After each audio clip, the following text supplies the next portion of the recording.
네, 저희가 오늘은 교구 예배를 개강 예배로 드려지는데요. 오늘은 좀 여러분 편안하게, 여러분들은 안 편할 수 있지만 저는 편하게 갈 겁니다. 오늘은 좀 강의식으로 좀 가려고 하는데요. 아마 많은 분들이 저희가 이제 몇 달 동안 교구 예배를 드리다 보니까 왜 우리가 이거를 해야 되는지 아직 정확하게 의미를 모르시고 가다 보니까 좀 힘들어하는 분들이 있어서 오늘 설교 제목대로 왜 소그룹인가 좀 같이 좀 나누면서 왜 우리가 이 방향으로 가야 되는지, 그리고 이것이 가게 되는 것이 정말 옳게 가고 있는가 좀 같이 좀 나눴으면 좋겠습니다. 제가 시간 되는 대로 좀 같이 나눴으면 좋겠는데 우리 PPT를 좀 띄워주시겠어요? 자, 이 사진들은 지난번에 여러분들이 열심히 이제 교구 예배 드렸던 거를 제가 이제 돌아다니면서 찍었던 사진을 이제 몇 컷을 올렸는데 다양한 세대가 모여 있죠. 보면 저 식당에서 1교구가 가고요. 중예배실에서 2교구가 가고 또 본당에서 3교구가 가고 저 유아실에는 이제 사모님들 그리고 꼬맹이까지 이렇게 들어가 있는데, 사실은 여러분들이 이제 교구 예배를 드리다 보니까 지금 여기 보시더라도 사실은 20대 후반, 30대 초반의 가정들이 여기 잘 참석을 못 합니다.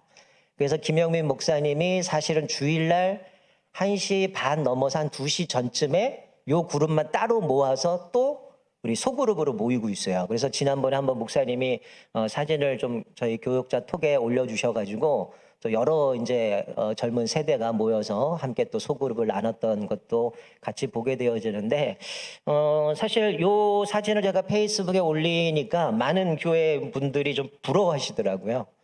요즘 시대에 참 모이기 힘든데 소그룹으로 모인다라는 걸 보면서 부러워하시는 분들도 있는데, 자, 왜 우리가 소그룹으로 가야 되는가, 이것들을 좀 오늘 좀 같이 나눴으면 좋겠어요.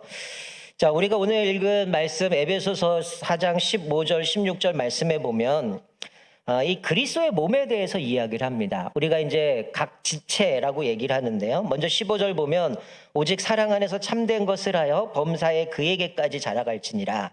그는 머리니 곧 그리스도라. 사실 우리의 궁극적인 목적은 모든 사람 동일하겠죠. 예수 그리스도의 모습까지, 그리스도의 장성한 분량까지 자라가는 게 우리의 모습입니다. 사실 여기 16절 말씀에 보면 온 몸이라고 하는 우리 교회, 예수 그리스도를 머리로 한 공동체를 이야기하는데요. 이 공동체가 각 마디를 통하여라고 하는 우리 한 지체들을 이야기를 합니다.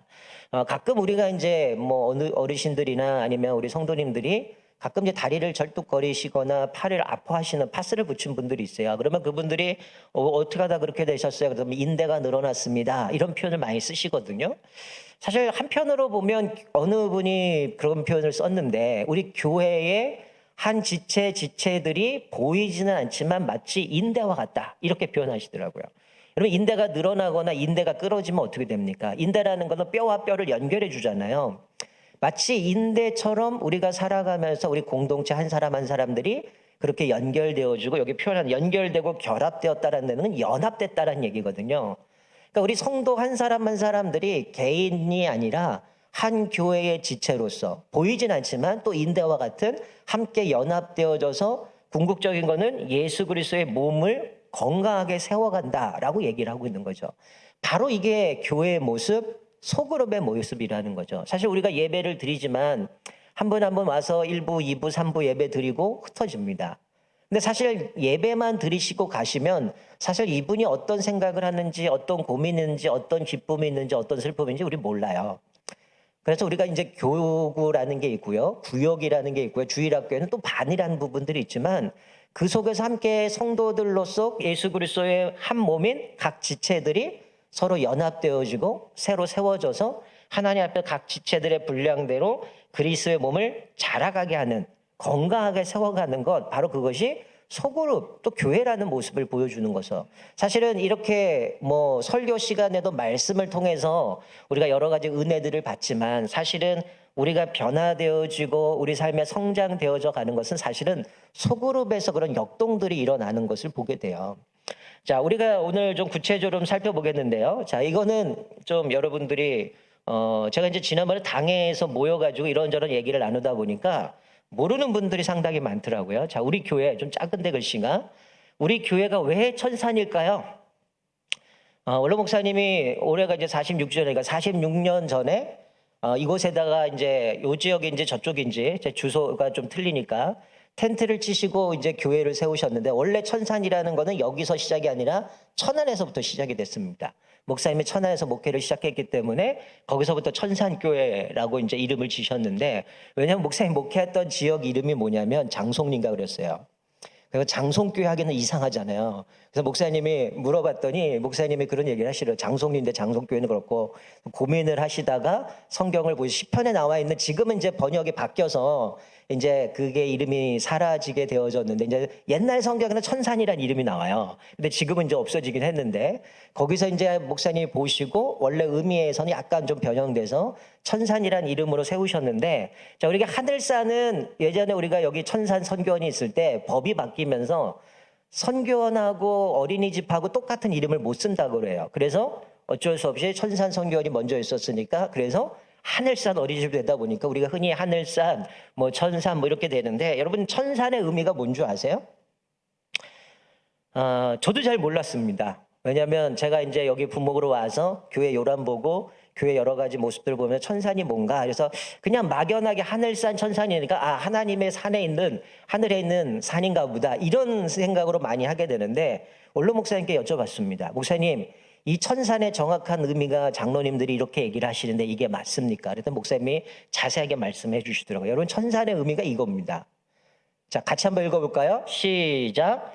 하나님의 산에서 하나님의 사람을 세워가는 교회. 자, 천산이 하늘에 있는 산이 아니에요.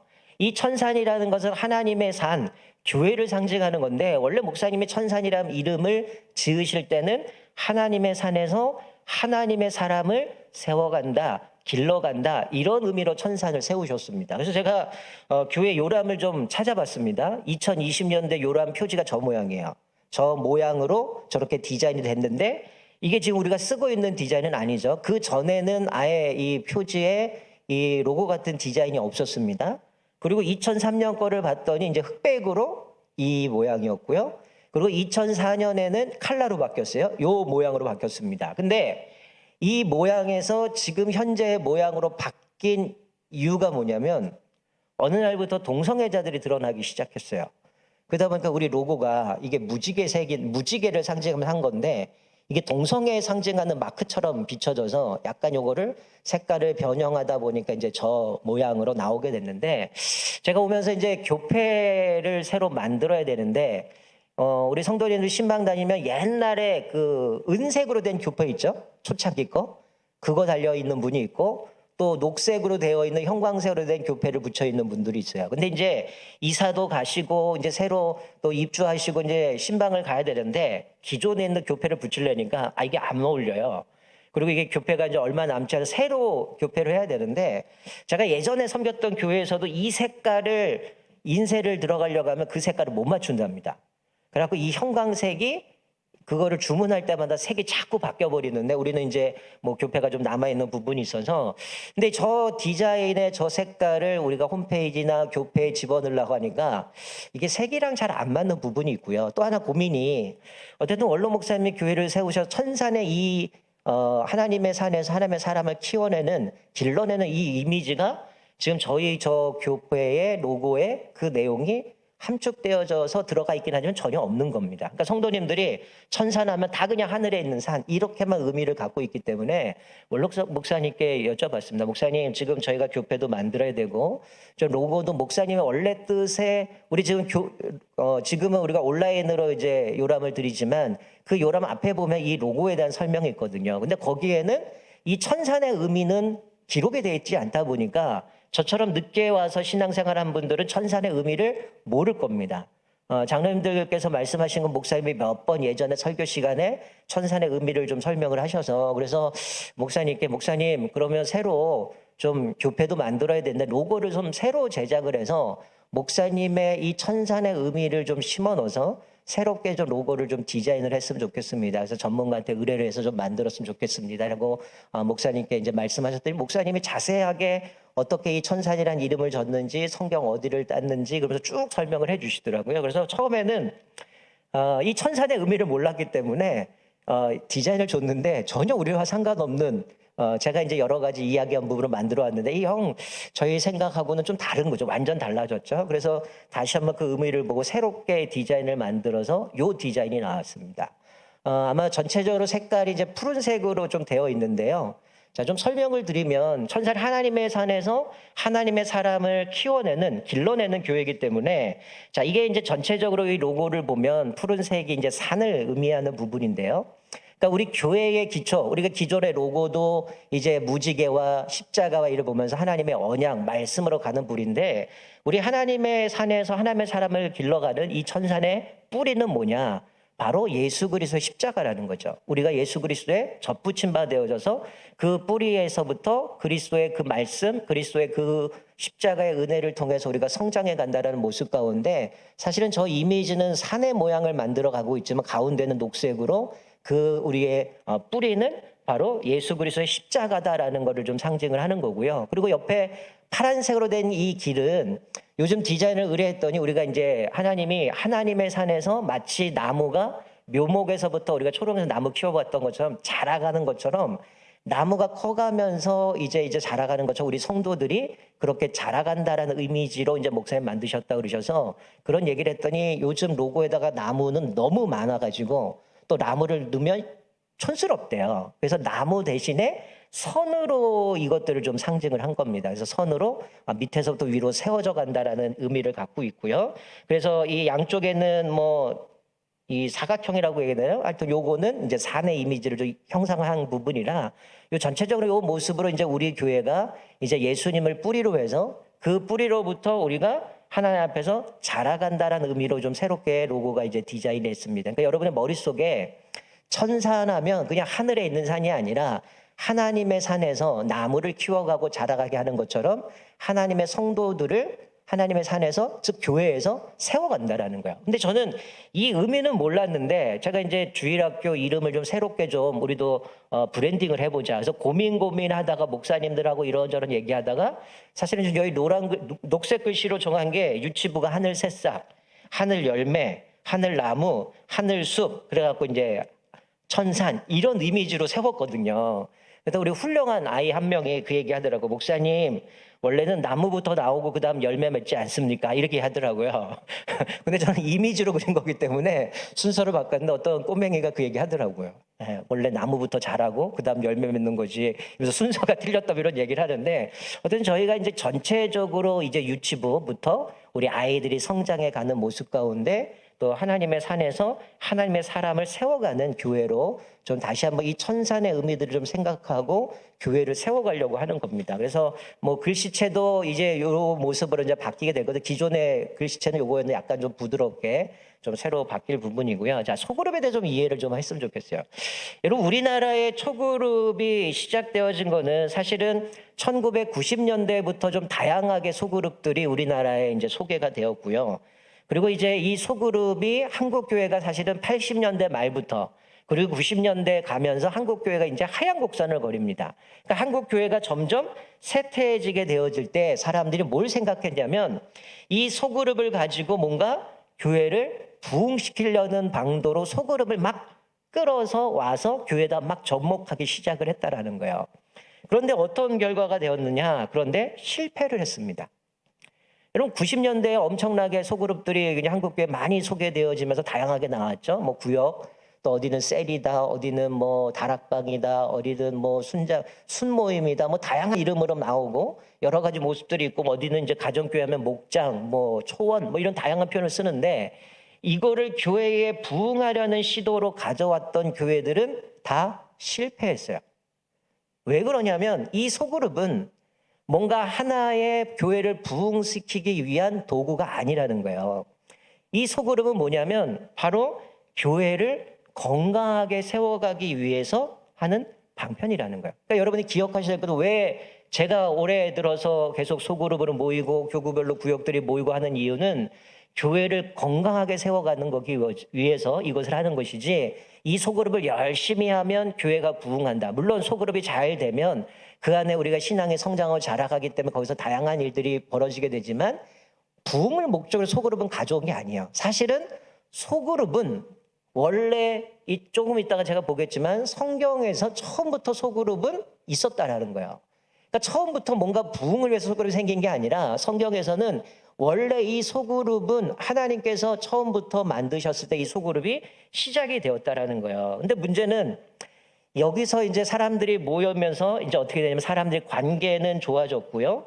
그리고 함께 삶을 나누고 관계는 좋아졌는데 문제는 거기까지였다는 거예요. 왜냐하면 건강하게 세워지려면 필연 거기서 재생산이 일어나야 됩니다. 복음이 증거돼야 되고 전도가 이루어져야 되고 생명력이 일어나는 일이 벌어져야 되는데 한국교회가 그전까지의 문제는 열심히 모였어요. 아마 우리 교회도 한 40년 동안 구역이라는 이름으로 계속 지금 모이고 있는데 올해는 좀 소그룹으로 함께 말씀을 나누고 기도 제목 나누고 같이 기도하고 하는 부분은 사실 그거를 통해서 우리가 한 단계 가기 때문에 저희가 더 이상은 얘기는 안 했지만 이 모습을 통해서 궁극적인 거는 재생산이 일어나야 되는 거죠. 여러분 지금 구역 중에 구역장이 2명, 3명 있는 구역이 있습니다. 한번 손 들어보세요. 우리 구역에는 구역장이 2, 3명이 있다. 왜 2, 3명을 넣었을까요? 재생산하라는 거예요. 여러분 우리가 기존의 구역의 문제점 중에 하나가 뭐냐면 내가 40년, 예를 들어서 10년을 구역에 모임을 했는데 10년 동안 멤버가 안 바뀌어요.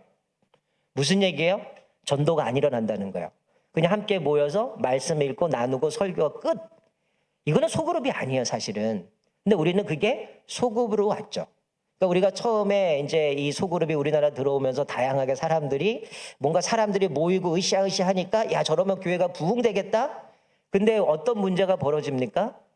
진짜 흘러가야 될 재생산, 복음에 증거되어지고 생명력이 있고 거기서 전인적인 말씀을 통해서 위로가 일어나고 회복이 일어나고 치유가 일어나야 되는데 그게 아니라 모이긴 모였는데 형태는 갖췄는데 그게 뭐냐? 개모임이에요. 모여서 말씀 나누지 않고 사회적인 얘기하고 연예인 이야기하고 정치 이야기하고 세상적인 얘기하다 끝나버립니다. 그건 소그룹이 아니죠. 그럼 하나님 앞에서 우리가 모여서 진짜 해야 될 거는 말씀을 가지고 삶을 나누고 회복이 있고 치유가 있고 위로가 있고 그 속에서 복음이 일어나야 되는 전도가 일어나야 되는데 거기까지 못했기 때문에 많은 소그룹들이 이루어졌지만 멈추고 거기서 더 이상 진전이 없는 모습들을 많이 발견하게 되어집니다. 자, 그러면 소그룹이 언제 시작되었느냐? 뭐 성경에 너무 다양하게 다 말씀을 드릴 수는 없고요. 처음 시작한 구약에서는 태초에부터 시작됩니다. 아담과 하와를 하나님이 만드시고 뭘 하셨어요? 가정 소그룹. 하나님께서 그 가정의 최초의 가정 공동체 안에서 사실 아담과 하와에 주신 게 생육하고 번성하게 땅에 충만하라. 그래서 이 땅을 다스려라 라는 모습 가운데 하나님이 주신 그 사명 가운데에 이 최초의 소그룹은 아담과에서부터 시작이 됐고요. 또 우리 잘 아는 창세기 49장의 12지파, 12아들을 야곱의 12아들부터 그게 기초가 돼서 12지파로 흘러가게 되고요. 그리고 이제 출애굽기 보면 모세가 출애굽한 이후에 200만이나 되는 사람들을 다 줄 세워갖고 그들은 하루 종일 서 있고 모세는 앉아가고 재판을 합니다. 이들어가 결국 이거 옳지 않다. 예전 표현으로는 제 이름이 나오죠. 제덕이 겸손하고 지금은 능력 있고 지혜가 있는 사람들을 세워가지고 1000부장, 100부장, 50부장, 10부장으로 세워서 그들의 관할 안에 그들이 재판하게 되고 더 중요한 거는 모세가 하게 되어지는 모습까지 여기서도 소그룹이 등장하게 되죠. 그리고 여호사밧의 소그룹은 우리가 뭐 다 설명드릴 수 없지만 이 여호사밧이 나중에 방백과 레인들 제사장을 뽑아서 이들을 팀을 구성합니다. 그리고 이들이 다니면서 순회를 하면서 율법을 교육을 하고 가르쳐요.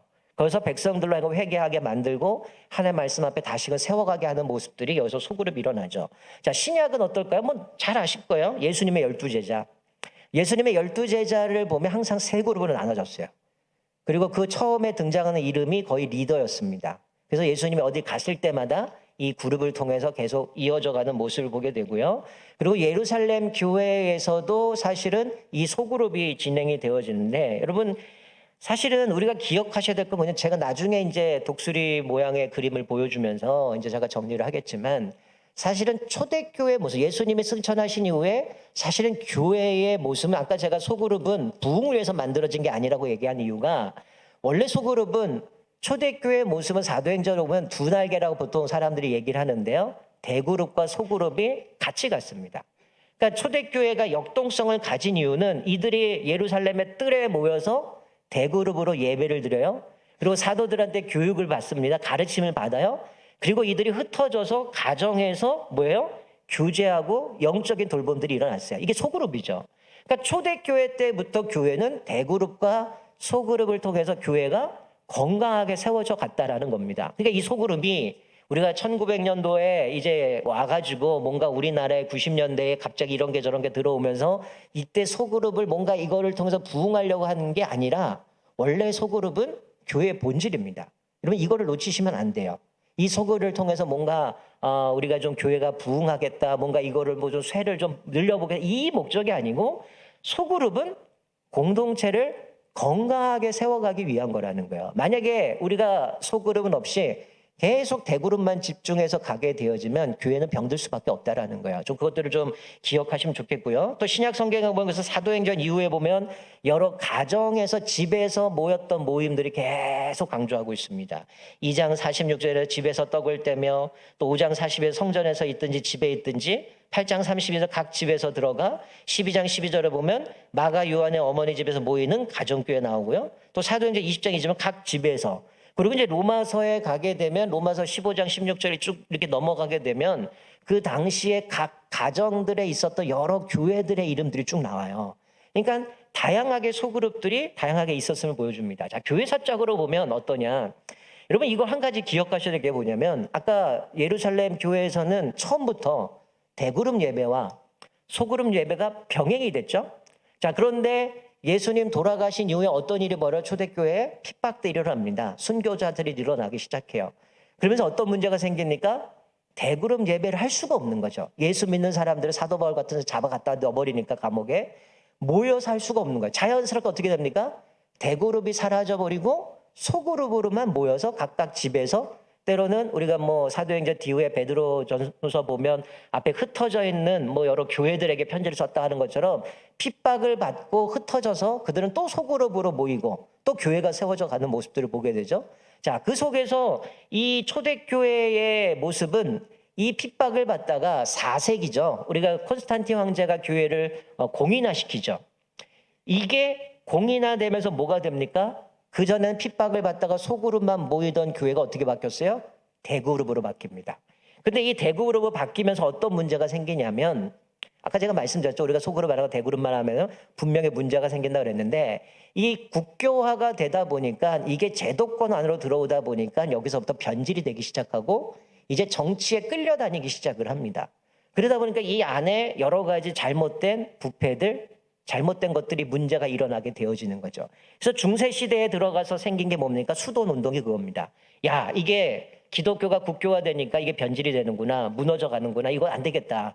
차라리 내가 수도로 들어가서 조용한 곳 들어가서 하나님과 내가 묵상도 하고 하나님과 교제를 하면서 내가 좀 경건하게 하나님 앞에 살아가겠구나. 이렇게 시작된 게 수돈 운동이에요.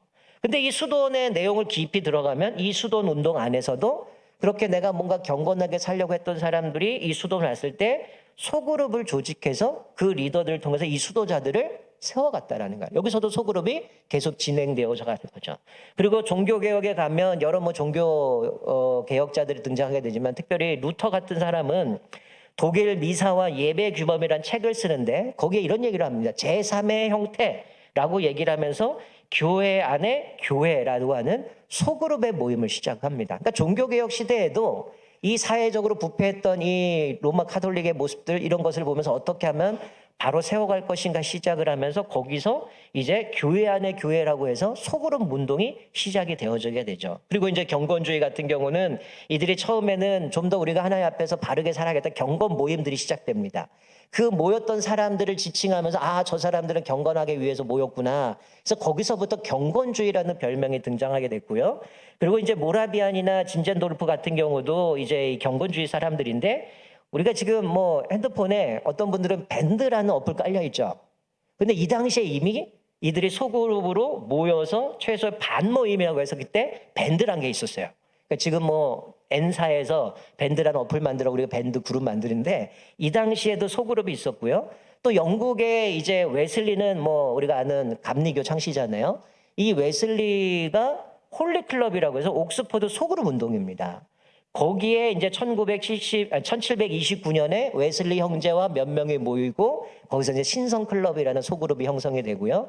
거기서도 이제 소그룹으로 교육들이 시작이 돼요. 그때 이제 1735년에 조지 휘필드 장로교회도 아주 유명한 우리 신학자라고 할 수 있는데 이분이 거기에 참석을 하게 되고 1742년에는 이제 우리 잘 들어봤던 속회라는 모임이 거기서 이제 시작이 되어지죠. 그리고 이제 나중에 6명에서 8명의 모임인 신도반이라는 거 형성이 되어집니다. 그러니까 종교교회의 이제 종교의 이제 여러 가지 세대들, 초대교회, 중세시대, 뭐 종교개혁 시대나 경건주의나 영국주의나 이게 흘러가면 모든 게 다 소그룹과 연결이 되어 있습니다. 이 소그룹은 뭔가 부흥을 하기 위해서 만들어진 게 아니고 이미 교회 본질이었고요.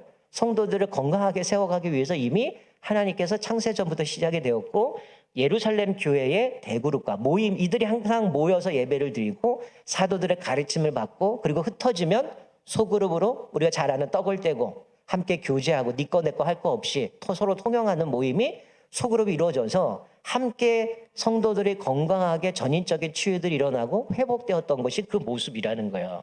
자, 그럼 한국교회는 이 소그룹이 언제 들어왔느냐? 여러분, 한국교회 소그룹이 시작된 거는 아마 거슬러 보면 평양대부운동 1907년일 겁니다. 1907년도에 이제 뭐 장대현 교회, 뭐 나중에 산정교회로 바뀌지만 이 장대현 교회에서 소그룹 운동이 일어나는데 아마 들어보셨을 거예요. 1903년에 하디 선교사라고 원산 대부운동이 시작되는데 이 하디 선교사가 이 소그룹 운영을 하는데 이제 여자 성도들을 모아가지고 거기서 지금의 마치 제자훈련처럼 말씀을 나누고 거기서 삶을 나누고 교제하면서 양육했던 모임이 있어요. 그거를 이제 본을 받아서 이제 이것이 나눔 중심의 성격 공부인데 여기서부터 한국교회가 소그룹이 이제 시작이 되어지죠. 그리고 나서 우리 잘 아는 곽관련 선교사님, 목사님이 가끔 설교하실 때 옛날에 양평에 말 타고 오셨다고 얘기를 하시는데 이 곽관련 선교사님이 와서 목회를 하실 때 네비우스 선교 정책, 이거는 이제 중국에서 넘어온 선교 정책인데요. 네비우스 선교 정책을 통해서 이제 거기서 이제 선교하게 되는데 이때의 핵심이 성경 공부였어요. 우리가 잘 아는 뭡니까? 자립, 자치, 자전. 자전은 스스로 전도한다는 거죠. 이 세 가지를 실현해 가면서 교회를 건강하게 세워갔던 모습도 소그룹에서 시작이 되었고요. 그리고 아마 여러분 들어보셨을 거예요. 권찰회라는 거. 권찰회, 권하는 게 뭐야? 권할 권자에 살필 찰, 이래서 권찰회 이렇게 얘기를 하는데 이거는 지금에 보면 아마 우리가 이제 다음 주부터 구역장님들이 2시 몇 분인가요? 제가 좀 헷갈리는데 중예배실로 모이잖아요. 마치 권찰회는 내 각각의 사람들이 그룹을 져서 마치 구역 같은 조직에서 그 사람들 살피고 돌보고 그 같이 나누는 모습이 권찰회였어요. 여기서부터 소그룹 운동이 일어났고요. 그리고 이제 100만인 구령 운동 들어보셨죠? 날 연보가 일어나요. 날 연보가 뭡니까? 이 당시에는 우리가 전도합시다 그러면 전도하러 갑시다 사람들이 나오는 게 아니라 돈도 없었고 전도할 사람이 없었기 때문에 일종의 헌금을 드리는 개념으로 내가 하루를 하나님 앞에 전도하기 위해서 이 날을 하나님 앞에 드립니다. 이래서 하루를 뺍니다. 그러면 그날 나와서 복음을 전하죠. 그리고 와서 교회에 와서 함께 내가 이런 복음을 전했습니다. 마치 헌금을 드리는 것처럼 그거를 보고를 하는 게 날 연보입니다. 이게 이제 이 땅에 일어나고요. 그리고 권찰 제도가 확산이 일어나죠. 그리고 이제 우리가 잘 아는 70년대 되면 한때 이제 여의도 순복음교회 하면 구역 이거 하면 아마 그때 조장들 가방 하나 들고 배지 하나 달면 최고였어요.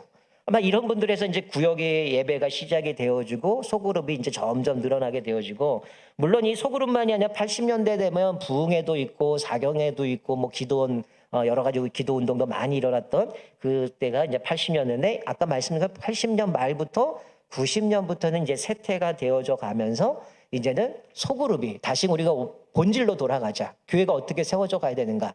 대그룹과 소그룹 가운데 이제 본질로 넘어가게 됩니다. 이게 제가 길어지면 여러분들이 또 졸기 시작하니까 중요한 건 서두에 다 집어넣는 거예요. 자, 정리합니다.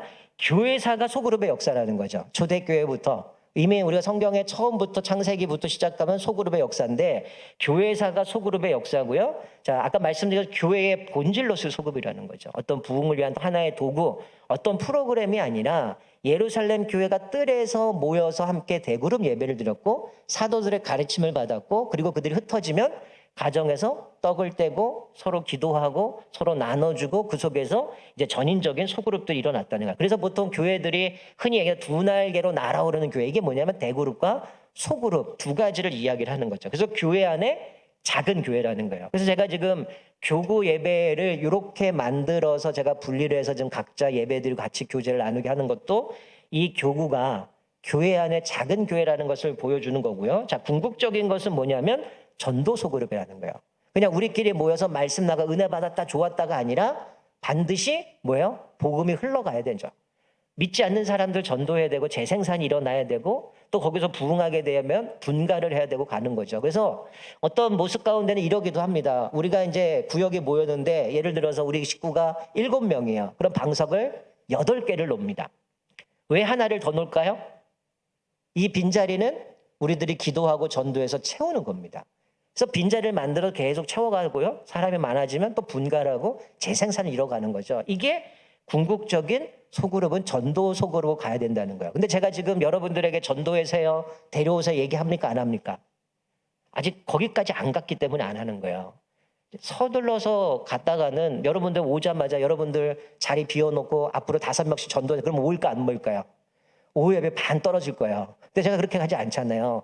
왜 소그룹이 중요한지, 이 소그룹이 정말 교회의 본질인 걸 알아야 거기서 함께 교제가 일어나고 회복이 일어나고 그리고 나서 이제 재생산으로 이뤄가게 되는 건데, 자, 지금까지 우리 교회의 모습을 보면 이런 그림일 것 같아요. 좀 제가 설명을 드리면, 기존에는 과거에는 우리는 대부분 소그룹은 그냥 구역하고 전도회입니다. 근데 사실은 뭐 여러분들 욕하는 건 아닙니다. 한국교회 모든 대부분의 병폐 중에 하나가 전도회가 전도의 기능을 못합니다. 그냥 한 달에 한 번 원래 모임에 회비 걷고 끝나죠. 정상적으로 전도하지를 않아요. 그래서 어떤 목사님은 전도회라고 이름 붙이지 마라. 전도도 하면 왜 전도회로 하느냐 이렇게 얘기를 하고, 어떻게 보면 시대적으로 요즘 목사님들이나 얘기하는 부분이 이 전도회라는 거는 예전에는 전도회가 활발하게 됐지만 지금은 전도회가 잘 이루어지지 않습니다. 그래서 요즘 교회들이 전도회가 사라지는 분위기예요.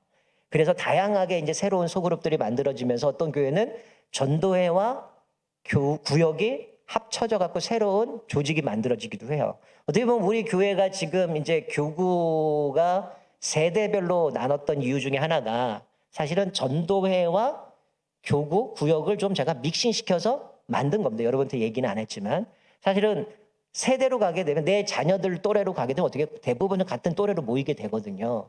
사실은 나이가 차이가 있어도 어때요? 내 자녀가 수험생이면 대화가 됩니다.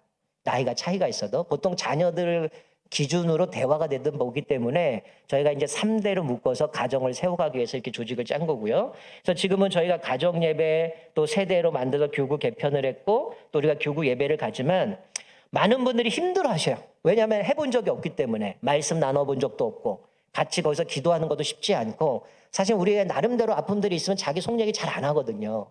그러니까 겉 얘기만 하다 보니까 어떻게 해요? 맨날 질문은 다른데 답은 똑같아요. 이게 문제인 거죠. 좀 자기를 오픈하고 아픈 상처들도 끄집어내고 서로 품어주고 이게 해결되지 않으면 성장할 수가 없습니다. 근데 전인적인 소그룹은 어때요?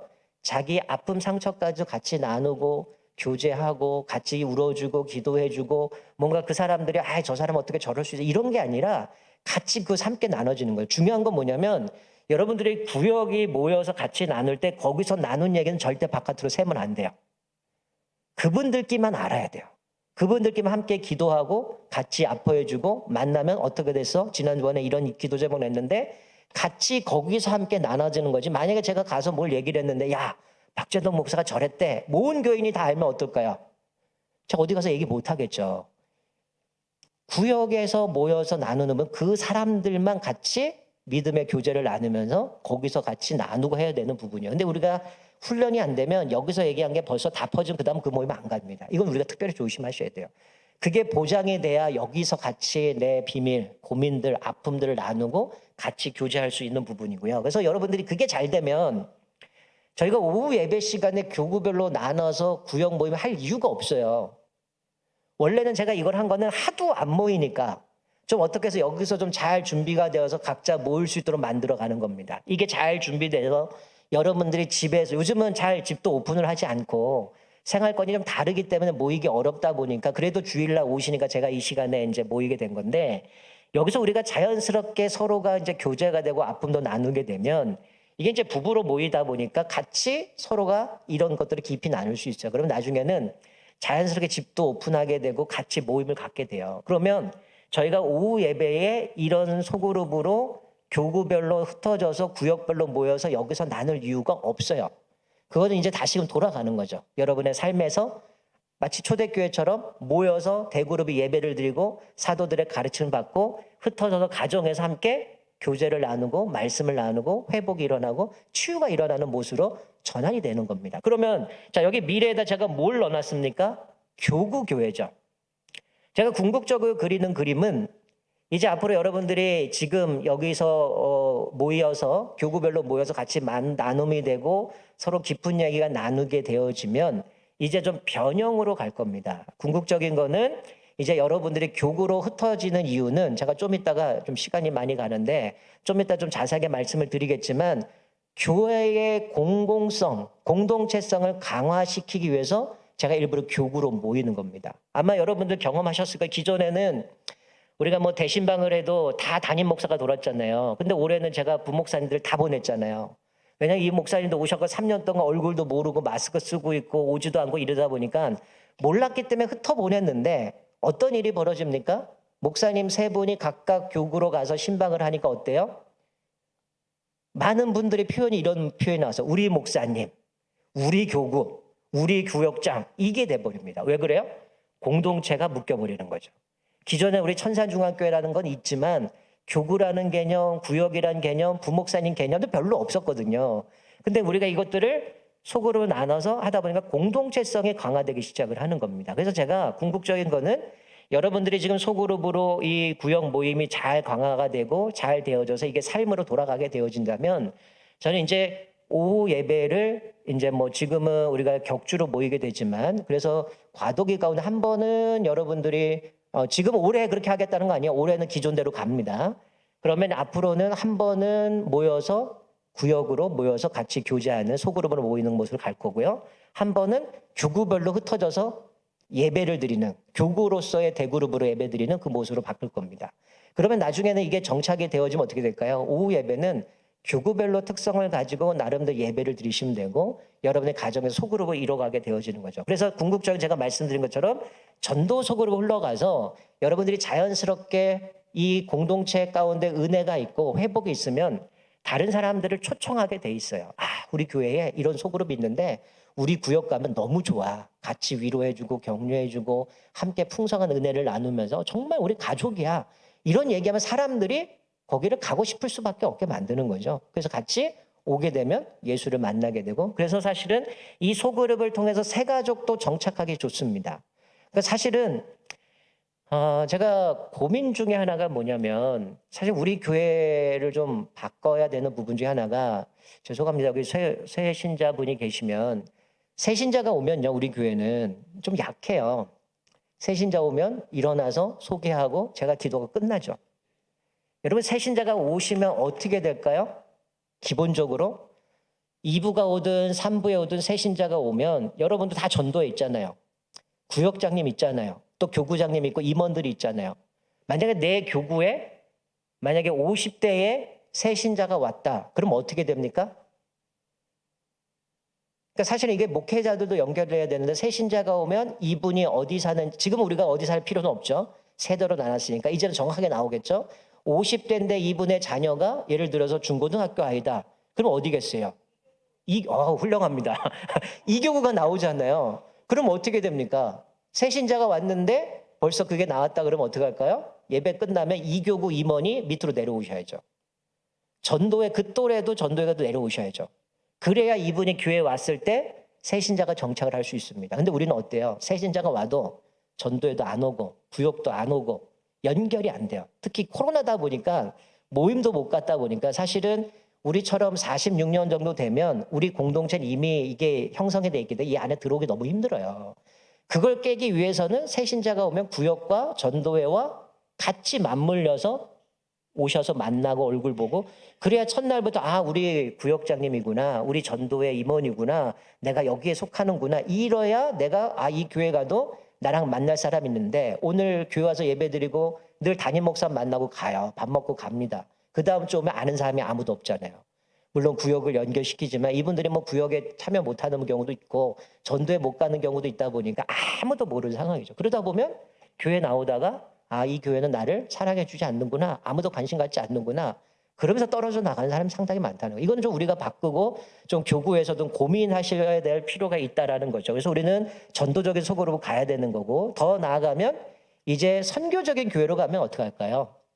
이게 이제 우리 지역에 또 내 지인을 전도하겠지만 이것이 더 나아가면 어떻게 돼요? 국내, 해외까지 선교까지도 교구별로 이어져 갑니다. 그래서 전에 있던 교회는 워낙 선교를 많이 하다 보니까 여름이나 겨울에면 선교를 뭐 300명씩 가요. 그러면 어디는 한 나라를 정할 때 교구에서 구역에서 사람들이 모여갖고 단기 선교 가기도 하고 부서에서 모여가기도 하고 어떤 데는 가족이 몇 가정이 모여서 단기 선교 가기도 하고 이게 이제 선교까지 연결되어져 가고 때 우리 교회가 좀 여기까지 이제 앞으로 가야 되는 방향대로 좀 나가게 되는데 자 그래서 좀 제가 좀 말씀드리면 아까 말씀드린 두 가지입니다. 교회가 세워가는 거는 대그룹과 소그룹이 두 가지가 균형이 되어지고 바르게 세워갈 때 교회가 건강하게 세워간다. 그래서 건강성을 유지하는 거는 소그룹이 얼마나 그 가운데에 역동적으로 더 전인격적인 그런 소그룹이 운영되어지는가에 교회가 흘러간다라는 거죠. 자, 이걸 좀 기억하시고 제가 지난번에 월요일 날 부산의 포도원 교회를 가서 이제 포럼을 다녀왔는데 제가 이제 장로님들께는 제가 아마 제 가물가물한 한 3개월 전에 장로님들한테 당회할 때 제가 책자처럼 책을 잔뜩 복사해서 드렸어요. 이거 좀 꼼꼼하게 읽어보십시오. 이게 한국교회 지금 흘러가는 방향입니다. 코로나 이후에 한국교회가 어떻게 변화되는지 이거를 좀 보셔야 교회를 어떻게 이끌어 가실 거고 시대를 좀 분석하실 수 있을 겁니다. 그래서 제가 자료를 드렸는데 아마 장로님들은 다 보셨을 건데 좀 정리를 해드리면 코로나 이후에 한국교회가 완전히 바뀌었는데 왜 우리가 소그룹이 중요한가 여기서 다시 한번 확인이 됩니다. 자, 코로나 이후에 코로나 이전을 100%로 봤을 때 이게 이제 데이터는 작년 6월 달이니까 좀 시간이 흐르긴 했지만 지금은 더 나아졌다라고 보고요. 작년 6월을 기점으로 봤을 때 코로나 이전을 100으로 가정했을 때 코로나가 흘러가고 작년 6월을 기준으로 봤을 때에 우리의 사역의 변화를 보면 보세요. 현재 헌금 수준이 파란색이 20년이고요. 주황색이 21년인데 이게 코로나 지나고 한 30%, 한 20%, 30% 정도 줄었어요. 그런데 맨 끝으로 가면 어떻습니까? 소그룹은 20%로 줄었어요. 80%가 소그룹이 죽어버렸다는 거예요. 코로나 때문에 모이지도 않았고 뭐 전염된다 뭐 이런 것도 있지만 이게 우리가 온라인으로 가고 모이지 못하다 보니까 소그룹이 완전히 확 죽어버렸다는 거예요. 그러니까 헌금은 뭐 20%, 30%, 작게는 20, 30%, 많게는 80%까지 차이가 벌어지는 거죠. 소그룹은 거의 20%밖에 남지 않고 다 무너졌고요. 제자훈련이나 성경 공부 수준도 20%, 25%밖에 안 되죠. 근데 우리는 온라인으로 성경 공부를 계속 해왔기는 쭉 흘러갔고요. 그리고 사회 구제, 봉사 수준도 37%, 39%다 확 줄었습니다. 가장 심각한 게 뭐냐면 소그룹이 완전히 바닥을 치고 있다는 거예요. 모이질 못한다는 거죠. 자, 하나 넘기시면 실제 코로나19 이후에 한국교회 절반 이상의 소그룹이 멈췄다는 겁니다. 왼쪽에 그래프를 보면 자, 매주 모인다가 이게 코로나 이전과 이후를 보면 매주 모인다가 그래도 좀 약하긴 하지만 45%인데 어떻게 됐어요? 9%입니다. 그러면 91%는 다 어디 갔을까요? 매주 모이지 못하는 게 9%. 한 달에 두세 번 모이는 게 8%. 한 달에 한 번 모이는 게 10%. 한 달에 1회 미만으로 모인다가 11%. 거의 모이지 않다가 61%입니다. 그러니까 코로나 이전과 이후로 완전히 소그룹이 무너졌다는 거예요. 반대로 얘기하면 제가 소그룹은 교회 건강성을 위해서 교회 건강을 위해서 건강성을 지키는 방법이다라고 얘기를 드렸는데 교회 건강성을 위해서 소그룹이 돼야 된다고 했는데 61%가 모이지 않는다고 하면 교회는 어떻게 됐을까요? 이미 완전히 건강이 무너지고 있다. 심각한 병에 걸리고 있는 거죠. 오른쪽에 보면 코로나 이전과 이후의 모습을 보면 어떻습니까? 코로나 이전과 비슷하게 모인다가 44%, 52%는 이전보다 인원이 줄었다. 그리고 성장했다. 이전보다 인원이 늘었다는 거는 4%입니다. 어떻게 보면 우리 교회는 여기 4%에 들어갈 거예요. 왜냐하면 소그룹이 안 되다가 올해는 어쨌든 연초부터 소그룹으로 나눠가지고 교구별로 모이고 오후 예배 모이고 이러다 보니까 소그룹이 좀 시작이 되고 있는 상황들인데 코로나 이후에 그래서 한국교회 가장 문제는 소그룹을 강화해야 된다 이런 얘기가 나와요. 그래서 공동체성 강화를 위해서 교회 대응 방향이 소그룹이라는 겁니다. 그래서 코로나 이후에 교회 중점 강화 사항들을 보면 결국은 지금 여기 이 그래프는 1, 2와 2위 순위 그리고 8위까지를 나눈 건데요. 1위와 2위까지 보면 주일 예배, 헌장 예배, 교회 공동체성 이게 1위인 거죠. 그러니까 지금 파란색은 목회자들의 데이터고요. 주황색은 성도들의 데이터인데 목회자들은 어쨌든 주일 현장 예배 못 모였으니까 주일 현장 예배를 1위라고 하면 성도들의 가장 큰 1위는 뭐였습니까? 똑같아요. 주일 현장 예배예요. 똑같이 주일 현장 예배를 이야기하고 두 번째가 큰 게 공동체성입니다. 이 공동체성을 유지하기 위해서는 소그룹이 강화돼야 되고 그 속에서 같이 말씀을 통해서 전인격적인 교제가 일어나야 된다는 거죠. 자, 아마 여러분들이 해마다 되면 이제 뭐 여러 가지 트렌드 책들을 많이 보겠는데 우리나라의 4대 트렌드 서적을 보면 공동적으로 얘기하는 게 그겁니다. 슈퍼 개인의 시대. 사람들이 개인화돼 버렸다는 거예요. 그래서 사회 파편화가 되어졌고 개인의 영역들이 확장 시대가 되어졌는데 여기 두 번째는 몰라큘 라이프라는 거는 몰라큘이라는 단어가 뭐냐면 분자라는 단어입니다. 그러니까 마치 분자처럼 성도들이 사람들이 개인화되고 파편화돼서 완전히 흩어져 버리는 시대가 돼버렸다는 거예요. 그래서 이제는 소그룹이 물론 사람들이 이거는 일반적인 서적에서 얘기하는 거지만 사람들이 뭔가 진지한 그런 모임보다는 서로 개인화되다 보니까 알아가려고도 하지 않아요. 그러다 보니까 뭐 개인의 특성, 취향을 고려한 모임이 활성화가 되고 있다는 거예요. 그러니까 여러분 재미있는 건요. 요즘 인터넷에 뭐 인스타그램이나 어디에 딱 올라서 자 오늘 몇 월 며칠 그러니까 예를 들어서 오늘이 9월 4일이잖아. 9월 4일 5시에 아라뱃길 어디에 모이세요. 그러면 사람들이 저도요 댓글을 달아요. 근데 모여서 뭐 하냐? 같이 1시간 띱니다. 그리고 흩어져요. 아무도 몰라요. 얘가 누군지. 왜 그럴까요? 진지한 모임 원하지 않는 거예요. 그냥 한 목적 갖고 나 그냥 달리기 하고 싶은데 건강하고 싶은데 아라뱃길 어디 시계탑 밑에 몇 시에 모이자 그러니까 당신 뭐 하십니까? 나이는 몇 살이에요? 무슨 일 하세요? 별로 안 중요해요. 개인적인 어떤 취향에 따라서 그런 모임을 갖는다는 거예요. 그러니까 이런 흘러가다 보니까 어떻게 할까요? 교회 안에도 이런 모습이 가득 차면 소모임은 안 오죠. 당신 어떤 문제가 있습니까? 자식은 몇 살입니까? 이런 거 원하지 않는다는 거예요. 그러니까 이게 지금 시대가 개인화되어지다 보니까 서로가 이런 깊이 알아가는 것들이 점점 줄어간다는 거죠. 자, 한국교회 소그룹 현황을 보면 현재 개신교 23%만이 소그룹 정기적으로 예배를 참석한다는 거예요. 소그룹. 그러니까 이게 23%라니까 거의 이제 77%는 소그룹에 참여하지 않는다는 거죠. 그러니까 건강한 신앙생활을 하지 않고 있다라는 거고요. 자, 그래서 소그룹의 유익함이 뭐냐? 첫 번째가 뭐냐? 소그룹 식구들과 삶을 나누며 유대감이 강해진다는 거예요. 소그룹 하면서. 그리고 두 번째는 코로나19로 저하되기 쉬운 영성을 유지하는데 소그룹이 유익하다. 세 번째는 코로나19로 위축되는 일상생활에 활기와 자극을 받는다. 그러니까 사실은 소그룹이 건강한 교회는 코로나 터져서 교회에서 뭐 몇 프로 모이세요? 20%만 모입니다. 20명 모입니다.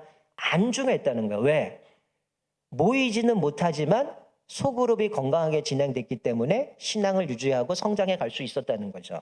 자, 소그룹 활동자와 소그룹을 하지 않는 사람을 비교하면 왜 우리가 소그룹을 해야 되는지 이해가 되실 겁니다. 자, 활동자가 비활동자 대비 기본 신앙생활 지표가 2배에서 4배 정도 뛰어납니다. 그러니까 소그룹을 활동하는 사람들이 여기 그래프에 나와 있는 것처럼 어떤 신앙 나눔이나 성경 공부나 큐티 나눔이나 어떤 기독교 방송을 시청하고 청취하거나 이런 다양한 부분 가운데 활동하지 않는 사람보다 기본적인 신앙생활 지표가 4배까지 더 높다라는 결론이 나왔습니다. 그러니까 소그룹 활동하는 사람이 더 뜨겁게 여러 가지 다양하게 신앙생활을 한다는 거고요.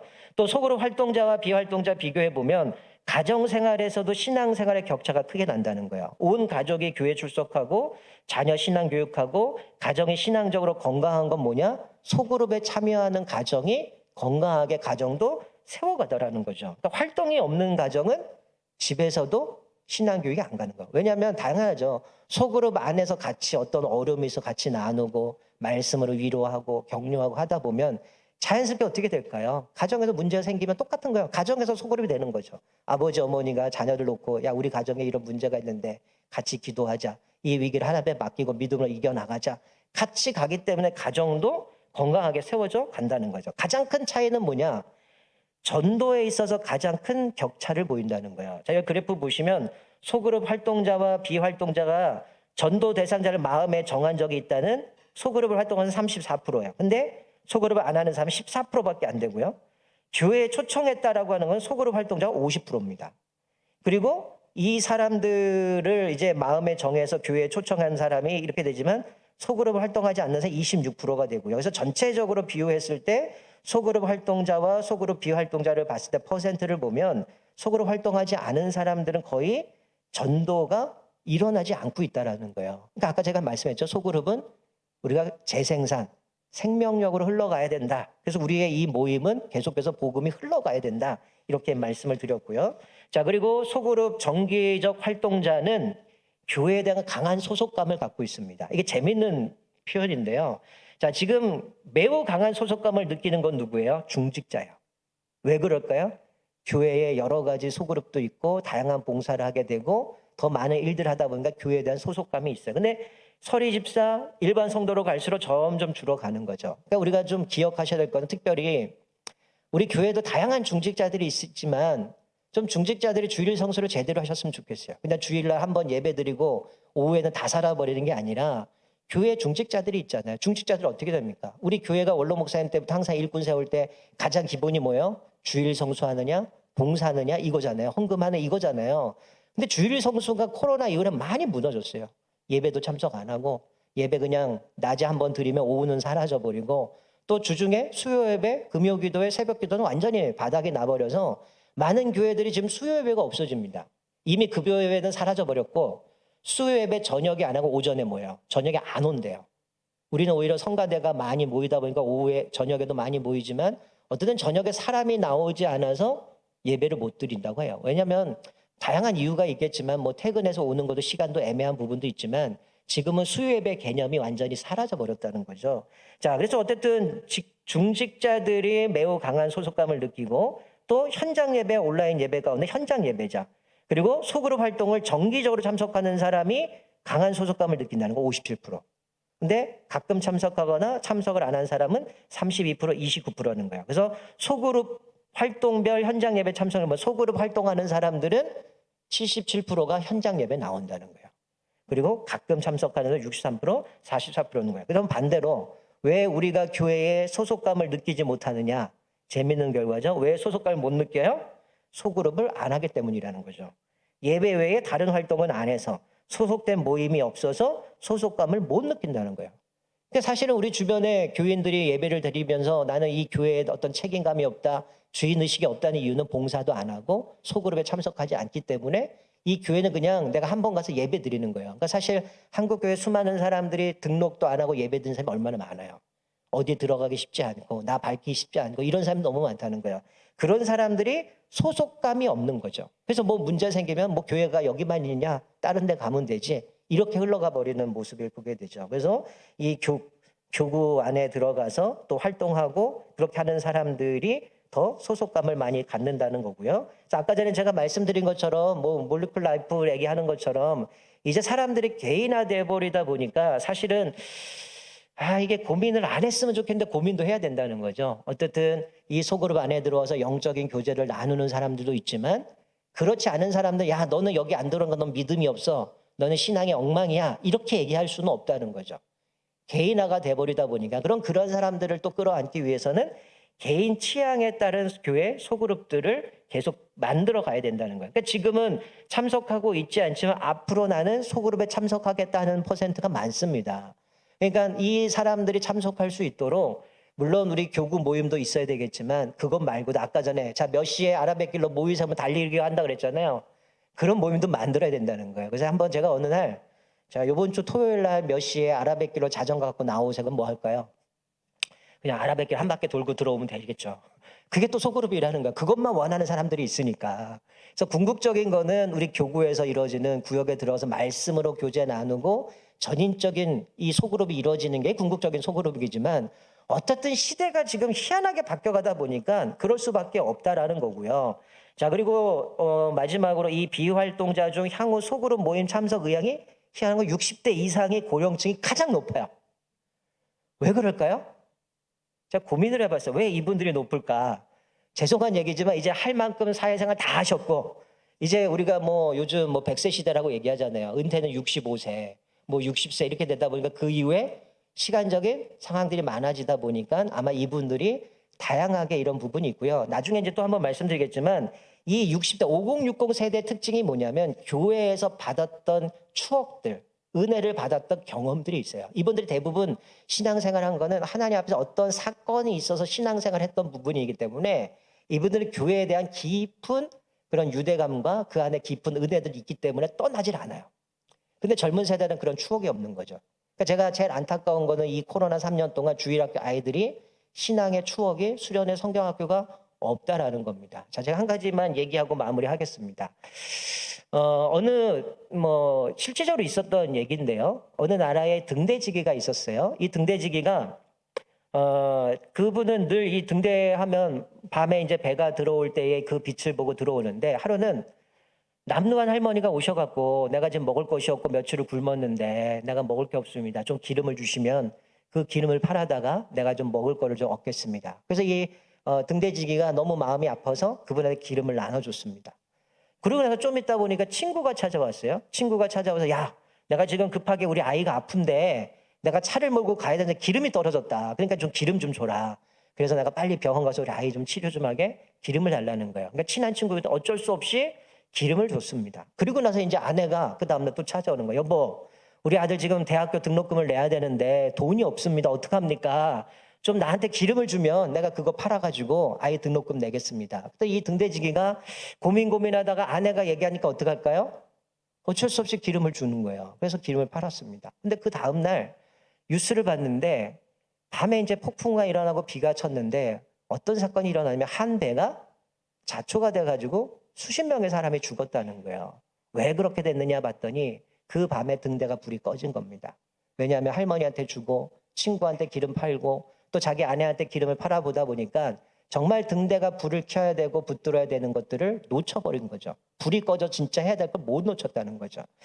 여러분 이게 무슨 얘기냐면요. 한국교회가 지금 죄송한 얘기지만 아까 제 그 설문의 도표를 보면 어쨌든 목회자와 성도들의 이 온도차가 좀 있어요. 아까 여러분이 살짝 보셨는지 모르겠지만 지금 한국교회 성도들의 모습 가운데 성도들이 추구하는 건 목회자를 추구하는 것, 또 목회자를 추구하는 것들이 다양하게 있습니다. 교회가 선교도 해야 되고 또 어떤 사람도 구제도 해야 되고 봉사도 해야 되고 다양한 일들을 해야겠죠.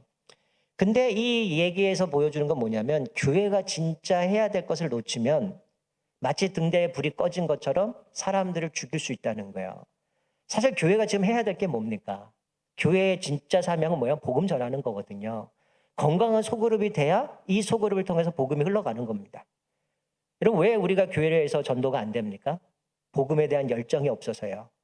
그 복음에 대한 사명들을 잃어버렸기 때문에 내 안에 복음에 대한 그 기쁨이나 그거에 대한 뜨거운 열정이 사라져버린 겁니다. 그걸 다시 회복할 수 있는 길은 뭘까요? 소그룹에서 같이 말씀을 나누고 위로하고 격려하고 세워지는 것, 그게 어디로 가는 겁니까? 내 주변에 있는 사람들에게 그 사람이 예수를 믿든 안 믿는 사람들이든 내가 격려할 수 있고 위로할 수 있고 그 사람을 세워줄 수 있고 이 사람이 힘들어할 때 정말 힘든데 나는 예수 믿기 때문에 그 어려움도 이렇게 이겨나갑니다. 교회 나와서 같이 기도하십시다. 예수를 영접하십시오. 그러면 삶이 달라질 겁니다. 이게 자연스럽게 흘러가지 못한다는 거예요. 지금 한국 교회는 코로나 이후에 많은 것들이 깨져버렸습니다. 마치 기름 다 팔아줘가지고 진짜 교회가 감당해야 되고 전진해야 될 부분들을 놓쳐버리는 모습이 지금 한국교회 모습이에요. 이제는 더 이상 이제 더운 날 지나가게 되면 아까 전에 얘기하는 분자처럼 또 개인 파편화처럼 흩어지기 때문에 이 소그룹도 얼마나 갈지는 아직 모르겠어요. 그러나 진짜 교회가 붙들어야 되는 것은 초대교회 마찬가지로 대그룹과 소그룹을 통해서 교회가 건강하게 세워져 갈 때에 우리가 교회가 이제 세상에 나가서 세상의 빛과 소금 역할을 감당하는 거고요. 한국 교회가 무너진 것 중에 하나는 소그룹은 많았죠. 근데 전인적인 소그룹이 아닙니다. 개모임이 됐어요. 모임은 교회에서 모이지만 그 안에서 복음이 사라지고 말씀이 사라지고 기도가 사라지고 어떤 회복의 모습들이 사라지다 보니까 그냥 개모임으로만 모이게 되는 거예요. 그러니 세상 사람들이 볼 때는 교회가 영향력이 없는 거죠. 힘이 없는 거죠. 빛과 소금 역할을 감당하지 못하는 것이죠. 좀 우리가 기억을 하면서 왜 우리가 지금 소그룹으로 가야 되는가? 교회를 건강하게 세워가기 위한 거라는 걸 기억하시고 저 힘들고 어려울지라도 같이 좀 구역 식구들의 아픔들을 좀 같이 나누시고요. 또 같이 기도하셔서 또 우리 한 사람 한 사람 건강하게 세워가서 더 나아가 우리가 복음도 증거하고 이 부천 지역 또 세계 열방을 향해서 우리가 복음의 사명들을 감당함으로 인하여서 정말 우리 천산에서 하나님의 산에서 하나님의 사람들을 세워가고 건강하게 세워져서 이 세계를 또 이 땅을 품고 앞으로 선두적으로 나가서 복음의 사명들을 감당하는 건강한 교회로 세워졌으면 좋겠습니다. 이 시간 우리 같이 한번 기도하고 마무리했으면 좋겠는데요.